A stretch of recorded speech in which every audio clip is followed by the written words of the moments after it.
Greener is a new play which opens in the Gaiety Theatre in Dublin on May the 1st. The previews, the advances, start on April the 26th, and it stars two of Ireland's best known actors, Pauline McGlynn and Deirdre O'Kane, and they're in studio with us this morning. Good morning both, how are you? Good morning. What a lovely intro. That was better, lovely? Did you write that yourself? No, I didn't. Yeah, that's very good. You're very clever and we love your work. Basically, right, I was telling Pauline and Deirdre that Kieran, our researcher, left me an intro this morning which says two of Ireland's funniest ladies are now with me. Ladies setting up for a fall. Welcome to the the ladies and the funnies. Oh, Lord. So that was edited. That's what all those pen marks. You're welcome. Oh, thank you very much. And I'm not sure that we do sound lovelier than anything else, do we? Well, we'll see. We'll judge it at the end. Than anyone else. Right. You see, poor old Fiona Looney has been writing plays with us in her head. Our voices in her head going for years now. You know, I couldn't listen to it. Now, tell me this, because hands up, I haven't seen the first one. So this is a continuation of two characters that Fiona had previously written, and you have previously done a play. This is the third in the trilogy, so and the last. It's a final episode. Play, really? Yes, there was a middle one. Yes, which just had my family in it rather than Deirdre's character as well. But they had to put us together again. And basically, what's happened since Dandelions, which was the first one, is that their families have grown up and they're kind of getting to that empty nest syndrome.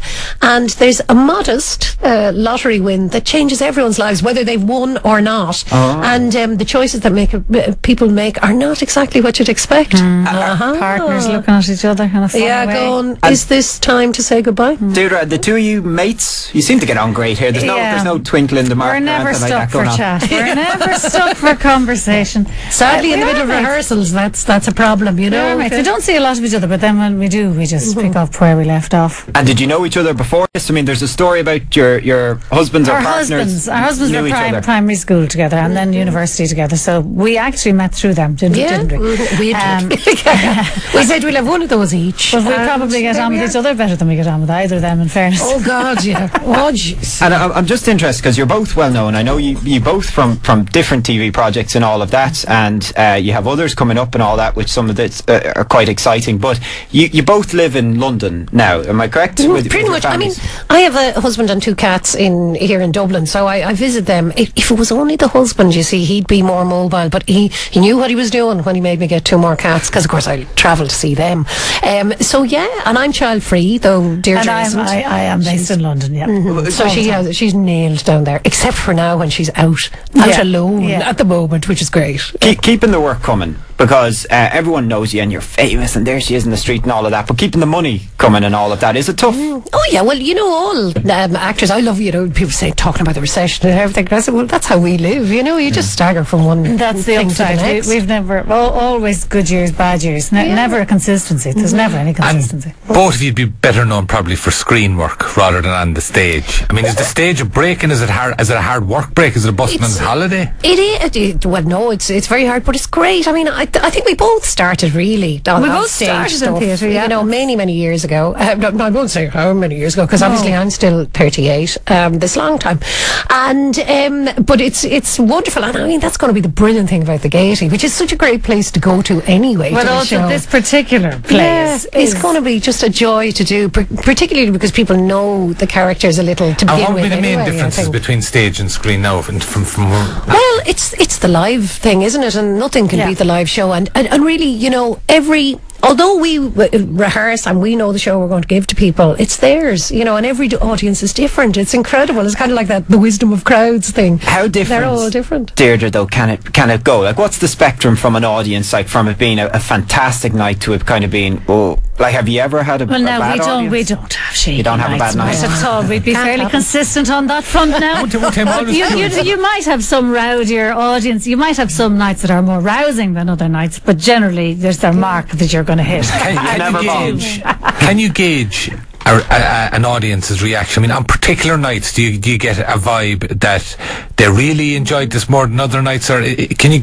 Yeah, I guess so. I'll tell you, what we found out when we were doing Dandelions was it was during the World Cup, and it was a summer, and we had a lot of women came to it then. But at the weekends, and these were the shows that sold out first, they would bring the husbands along. So there was just a deeper laugh at the weekends. That was all. But they loved it just as much. And in this one, it's by no means a woman's play, because, for instance, we're outnumbered by the men in this, though we feel we can take them. Yeah, there's two of us. That's more than enough to deal with. But there are more men in the cast. Yeah. And So a lot it's, less in the audience. Oh no, not necessarily at all. No, I mean 60-40 split. yeah, which is good, isn't it? Well, You know, very good, yeah. But I guess it's kind of like Croke Park. You know, if you go along to a camogie game, it's the laughs screams are slightly higher than a game of football. Yeah. What do you have coming up? How long is the run? Is it 6 plays a week, or how's it work? We do 6 nights a week. 6 nights a week, and a matinee on a Saturday, which is always great. Actually, anybody travelling, that's the ideal day to come do a bit of shopping, because of course we're up in the Gaiety, so you have all of Grafton Street, Stephen's Green Centres, all that. Well, if that's your ideal day, isn't it? It is the Saturday. And into see a matinee. We'd love to watch and then home on the train, you know. And what about what's next for you both? Television projects, anything like that? Deirdre, I don't think it's betraying a confidence. I think it's out there. You're in the Sky thing, aren't you? In the Moon Boy, yes. The Chris O'Dowd series, yeah. And I think this is going to be recommissioned for a second one. Oh, really? You have a second series? Yes. So it's back. I'll be back reshooting that in August. You play an Irish mammy, quite political, don't you? Quite political. Well, you're campaigning, aren't you? I am in one episode only, but she's it's Chris's mammy essentially, and she's fit, isn't she? Well, like Miss O'Kane is herself. Well, it's about an 11-year-old boy, you know, and Chris O'Dowd is his imaginary friend, and it's very funny. That's a brilliant idea, isn't it? I've had some sort of an insight into it. I don't want to say anymore because I know you're doing loads of publicity, but I actually think this is going to one to watch. I think it's going to be brilliant, and you have a brilliant cast. And from what I've seen, you're when somebody says to a woman in the street, "Will you vote for Mary Robbins?" and she says, "Oh no, I wouldn't do that to her. Wouldn't put her in the park." No, I wouldn't do that to her. I know that's right, and I've said to her, but she does want to be the president.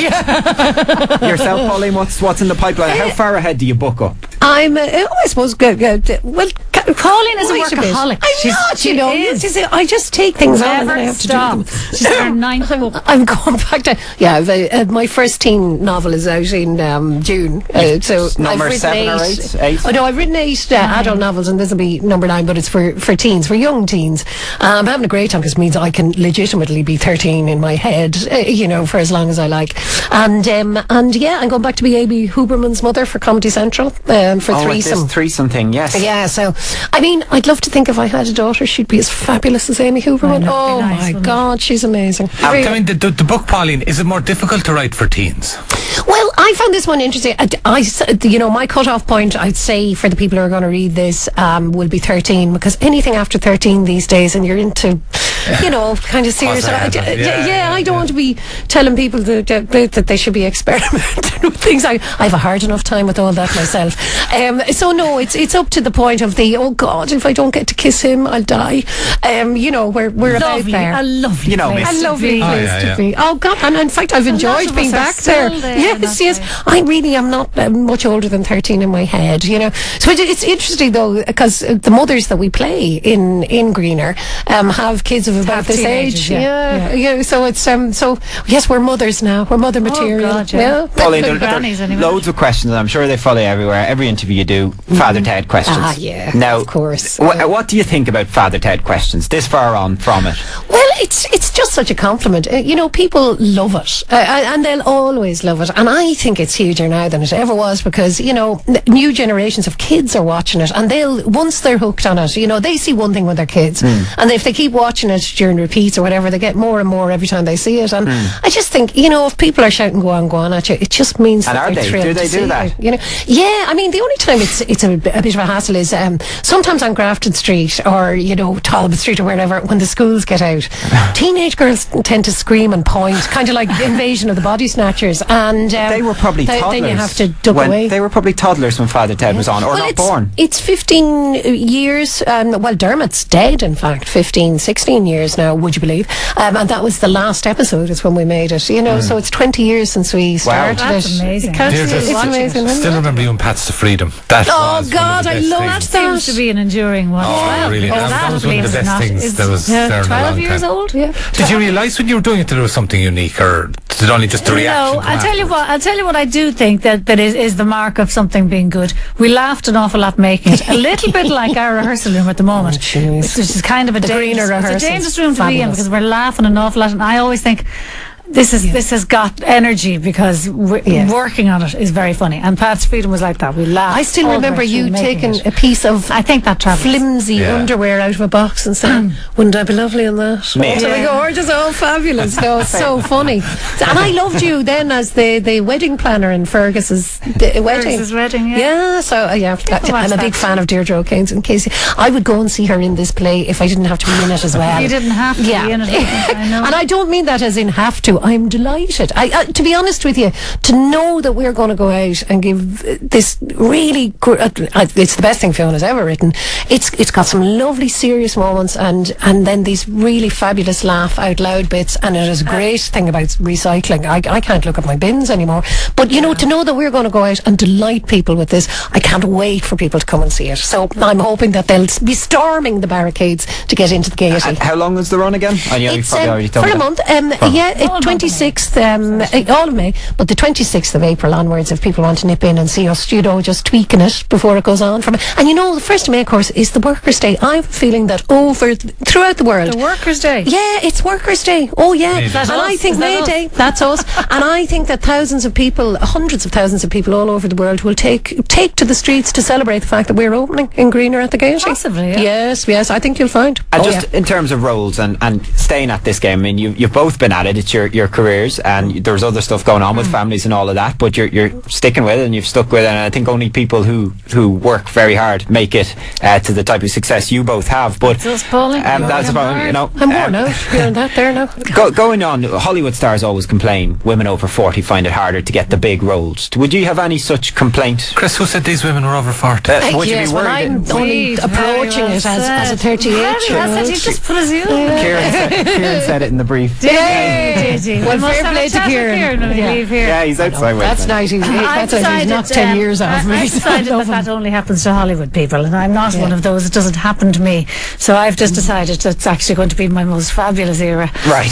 That life is just beginning, and actually everything's going to be rosy from here on in. That the start was rocky. Yeah, but this now is I've landed. Fabulous. Yeah. But I think these days, isn't it? I mean, you know, there's all that thing about 50 is the new 40, but genuinely, I don't think that 50-year-olds these days look like, you know, other generations. I think we're sprightlier. Yes, I'll admit it, I'm going to be 50 in July. No way, but really? I am. Yeah. No, beautiful reaction. Yeah, I love him. But as I say, I'm 38, really. That's Would my you have a playing big party age for that now? Will you try avoid that date, or will there be a big out? To be honest with you, I always have to do the mathematics, because time means nothing to me. I have to promise you, I have to check with everybody. What time is it? What date is it? The whole lot. So I probably won't. I might use it as an excuse to just drink champagne for a week if I can get people to give me that. But no, I'll probably forget about it, to be honest with you. I'll be out in my garden weeding, or chatting to the cats, or knitting. All right, well, look, on that note, I am 50, aren't I? You are. If I'm doing all that. Oh, no. It's called Greener. It stars Deirdre O'Kane and Pauline McGlynn. The advances are the 26th of this month, but May the 1st is the proper